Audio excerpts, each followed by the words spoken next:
which is to protect Loch Lomond's Atlantic Oakwood shoreline by implementing the high road option for the A82 upgrade between Tarbet and Inverarnon, which is a theme developed here. It's lodged by John Urquhart on behalf of Helensburgh and District Access Trust and the Friends of Loch Lomond and the Trossachs.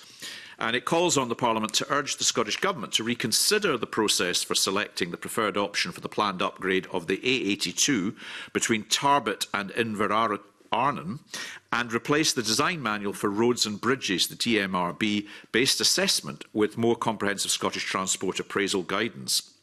And Jackie Bailey has remained with us this morning in order to contribute to our deliberations on this petition again. We last considered it on the 21st of December, and at that time we agreed to write to Transport Scotland, Argyll and Bute Council, Loch Lomond and the Trossachs National Park Authority and the Lochaber Chamber of Commerce. And since then we've received responses from Loch Lomond and the Trossachs National Park Authority, Transport Scotland and Argyll and Bute Council, which are again all included in the papers before us as we consider matters further today. The response from the National Park Authority notes their concerns about the road design, with the caveat that a formal view will be provided once Transport Scotland finalise the proposal. The National Park Authority also highlight that without further consideration of the details, it's not clear that the high road route would provide a more environmentally favourable option. Transport Scotland have provided a lengthy and quite technical submission detailing their assessment process and the community engagement that has taken place to date on the A82. In particular, I would draw members' attention to comments on the Audit Scotland investigation and to concerns relating to the application of stag guidance. We've also received a late submission from the petitioner, which was circulated to members and outlines their response to the submissions that we've received from Transport Scotland and the Loch Lomond and Trossachs National Park Authority. Once again, before I ask committee members if they have any thoughts on how we might proceed, may I invite Jackie Bailey to contribute to our deliberations. Thank you very much, Convener. Could I also indicate that John Urquhart is in the public gallery, such as the interest in the petition, and far for me to pick up the Convener on something he omitted to say, but I did invite members of the committee to come and have a look at the area in question. I did admittedly say it was the summer. There's 14 days to go before the summer commences, but I do look forward to a response and a wee trip up Loch Lomond side for the committee. Convener, whichever route is preferred, I think whether it's the Transport Scotland suggestion of the low road, if we can call it, and the petitioner's suggestion of the high road, the issue is whether a stag appraisal has been carried out. This is significant amounts of investment, and a stag is required when Scottish Government funding, support or approval needed to change the transport system is being considered.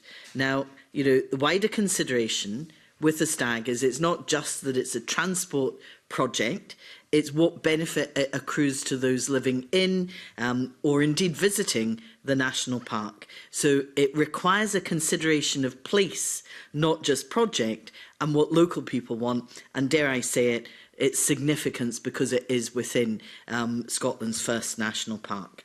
Let me take the points in turn very briefly. Transport Scotland, in their own submission, agree that a full stag appraisal has not taken place. Instead, they've said their approach was underpinned by stag and DMRB principles, and with the greatest respect to Transport Scotland, that's not the same.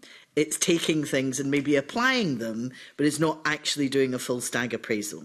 They then consider that that is consistent with stag requirements, but I have to say it is a bit like Transport Scotland marking its own homework. Questions have been raised by the petitioners about costings of tunnels, about exaggeration of costs. We've had cycle paths included where there was no need for a cycle path. We've had underestimating of costs of the disruption, which all serve to distort the conclusions reached by Transport Scotland. A stag appraisal would allow those errors to be corrected, but much more importantly, it would consider place issues as well.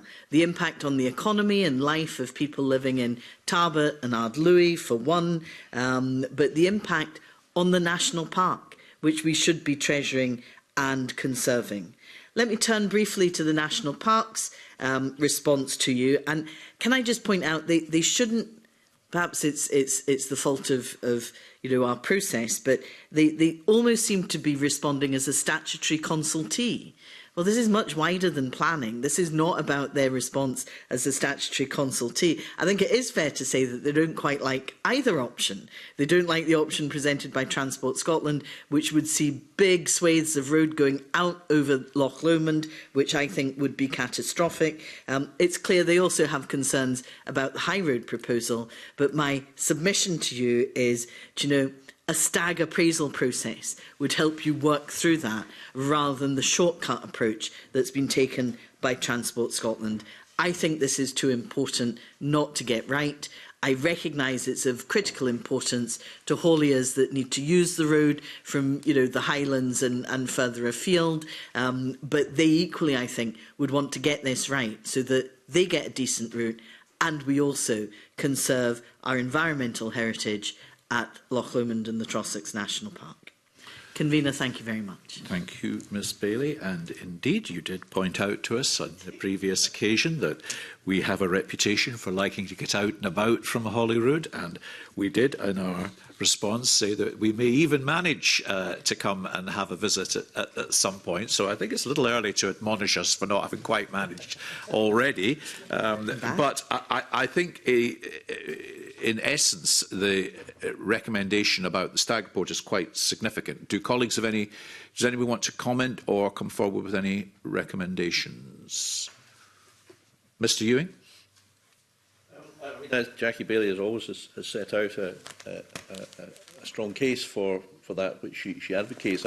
I just wonder, in considering whether or not we should actually recommend the stag report, we should just get a little bit more information. And the reason I say that is that looking at the whole papers, including the National Parks submission, they reference, and I won't repeat it here, and Ms Bailey will know all this well, but there's about 10 points they raise, all of which seem to me to be likely to lead to very significant cost and difficulty.